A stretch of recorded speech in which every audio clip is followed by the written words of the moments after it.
ओम शांति। आज हम 28 जुलाई 72 की अव्यक्तवाणी सुनते हैं।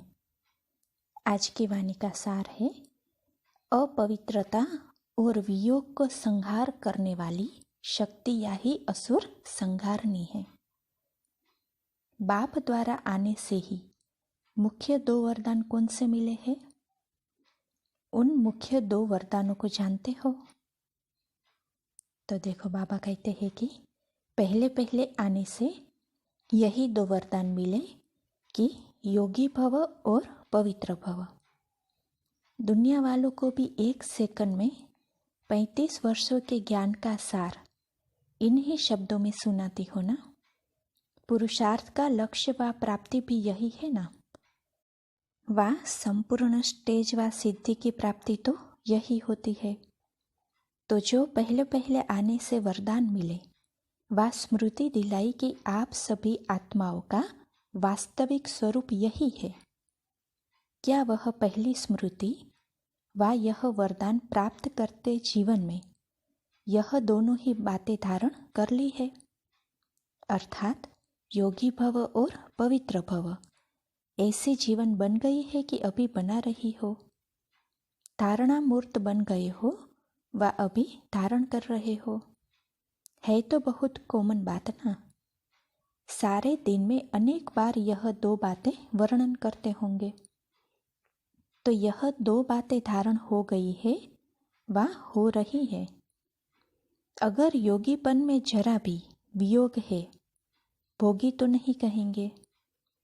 बाकी रही यह 2 स्टेज, तो कब माया योगी से वियोगी बना देती है। तो योगी के साथ अगर वियोग भी है तो योगी कहेंगे क्या? आप लोग स्वयं ही औरों को सुनाती हो कि अगर पवित्रता में जरा भी अपवित्रता है तो उसको क्या कहेंगे? अभी भी वियोगी हो क्या? वा वियोगी बन जाते हो क्या? चक्रवर्ती राजा बनने के संस्कार होने कारण दोनों में ही चक्र लगाती हो क्या? कब योग में, कब वियोग में। आप लोग विश्व के सर्व आत्माओं को इस चक्र से निकालने वाले हो ना, कि बाप निकालने वाला है और आप चक्र लगाने वाले हो। तो जो चक्र से निकालने वाले हैं वह स्वयं भी चक्र लगाते हैं। तो फिर सभी को निकालेंगे कैसे? जैसे भक्ति मार्ग में अनेक प्रकार के व्यर्थ चक्रों से निकल चुके हो, तभी अपने निश्चय और नसीब के आधार पर सभी को चैलेंज करती हो कि इन भक्ति के चक्रों से छूटो। ऐसे ही वह है तन का चक्र काटना और यह है मन द्वारा चक्र काटना। तो तन द्वारा चक्र लगाना अब छोड़ दिया, बाकी मन का चक्र अभी नहीं छूटा है। कब वियोग, कब योग, वह मन द्वारा ही तो चक्र लगाती हो। तो क्या अब तक भी माया में इतनी शक्ति रही है क्या जो मास्टर सर्वशक्तिवान को भी चक्र में ला देवे? अब तक माया को इतनी शक्तिशाली देखकर क्या माया को मूर्छित करना व माया को हार खिलाना नहीं आता है? अभी तक भी उसको देखते रहते हो कि हमारे ऊपर वार कर रही है। अभी तो आप शक्ति सेना और पांडु सेना को अन्य आत्माओं के ऊपर माया का वार देखते हुए रहमदिल बनकर रहम करने का समय आया है। तो क्या अब तक अपने ऊपर भी रहम नहीं किया है? अब तो शक्तियों की शक्ति अन्य आत्माओं की सेवा प्रति कर्तव्य में लगाने की है। अब अपने प्रति शक्ति काम में लगाना वह समय नहीं है। अब शक्तियों का कर्तव्य विश्व कल्याण का है। तो देखो, बाबा क्या कहते हैं कि विश्व कल्याणकारी गाई हुई हो कि स्वयं कल्याणी हो। नाम क्या है और काम क्या है? नाम एक, काम दूसरा। जैसे लौकिक रूप में भी जब अलबेले छोटे होते हैं, जिम्मेवारी नहीं होती है, तो समय व शक्ति व धन अपने प्रति ही लगाते हैं, लेकिन जब हद के रचयिता बन जाते हैं तो जो भी शक्ति या वा समय है वह रचना के प्रति लगाते हैं। तो अब कौन हो? अब मास्टर रचयिता जगत माताएं नहीं बनी हो, विश्व के उद्धार मूर्त नहीं बनी हो, विश्व के आधार मूर्त नहीं बनी हो।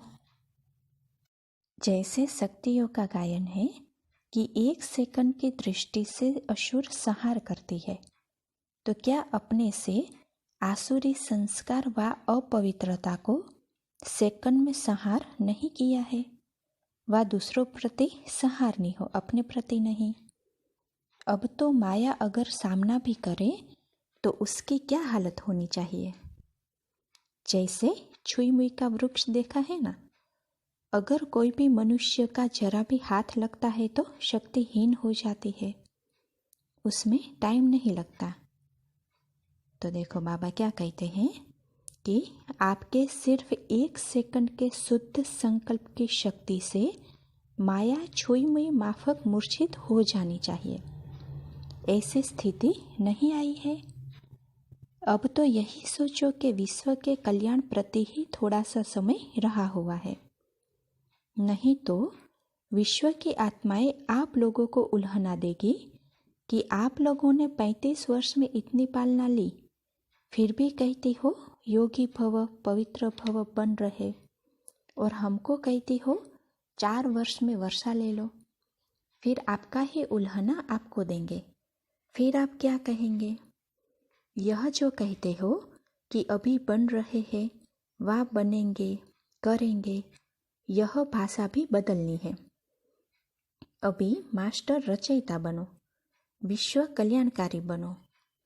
अब अपने पुरुषार्थ में समय लगाना वह समय बीता, अब दूसरों को पुरुषार्थ कराने में लगाओ। जबकि कहते हो दिन प्रतिदिन चढ़ती कला है, तो चढ़ती कला सर्व का भला, इसी लक्ष्य को हर सेकंड स्मृति में रखो। जो अपने प्रति समय लगाते हैं वह दूसरों की सेवा में लगाने से ऑटोमेटिकली अपनी सेवा हो ही जाएगी। अपनी अपनी तरक्की के लिए पुराने तरीकों को चेंज करो। जैसे समय बदलता जाता है, समस्याएं बदलती जाती है, प्रकृति का रूप रंग बदलता जाता है, वैसे अपने को भी अब परिवर्तन में लाओ। वही रीति रस्म, वही रफ्तार, वही भाषा, वही बोलना अभी बदलना चाहिए। आप अपने को ही नहीं बदलेंगे तो दुनिया को कैसे बदलेंगे? जैसे तमोगुण अति में जा रहा है, यह अनुभव होता है ना, तो आप फिर अतीन्द्रिय सुख में रहो। वह अति गिरावट के तरफ और आप उन्नति के तरफ। उन्हों की गिरती कला, आपकी चढ़ती कला। अभी सुख को अतीन्द्रिय सुख में लाना है।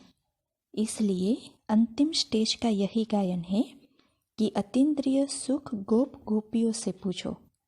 सुख की अति होने से विशेष अर्थात दुख की लहर के संकल्प का भी अंत हो जाएगा। तो अब यह नहीं कहना कि करेंगे बनेंगे, बनकर बना रहे हैं। अब सिर्फ सेवा के लिए ही इस पुरानी दुनिया में बैठे हैं, नहीं तो जैसे बाबा अव्यक्त बने वैसे आपको भी साथ ले जाते। लेकिन शक्तियों की जिम्मेवारी, अंतिम कर्तव्य का पाठ नूंदा हुआ है। सिर्फ इसी पाठ के लिए बाबा अव्यक्त वतन में और आप व्यक्त में हो। व्यक्त भाव में फंसी हुई आत्माओं को इस व्यक्त भाव से छुड़ाने का कर्तव्य आप आत्माओं का है। तो जिस कर्तव्य के लिए इस स्थूल वतन में अब तक रहे हुए हो, उसी कर्तव्य को पालन करने में लग जाओ। तब तक बाप भी आप सभी का सूक्ष्म वतन में आह्वान कर रहे हैं, क्योंकि घर तो साथ चलना है ना। आपके बिना बाप भी अकेला घर में नहीं जा सकता। इसलिए अब जल्दी जल्दी इस स्थूल वतन के कर्तव्य का पालन करो, फिर साथ घर में चलेंगे व अपने राज्य में राज्य करेंगे। अब कितना समय अव्यक्त वतन में आह्वान करेंगे? तो देखो बाबा क्या कहते हैं कि इसीलिए बाप समान बनो। क्या आप विश्व कल्याणकारी बनने से अपने आप को संपन्न नहीं बना सके? बनाया ना। तो जैसे बाप ने हर संकल्प, हर कर्म बच्चों के प्रति व विश्व की आत्माओं के प्रति लगाया, वैसे ही फॉलो फादर करो। अच्छा, ऐसे हर संकल्प, हर कर्म विश्व कल्याण अर्थ लगाने वाले, बाप समान बनने वाले बच्चों प्रति याद, प्यार और नमस्ते। अच्छा, ओम शांति।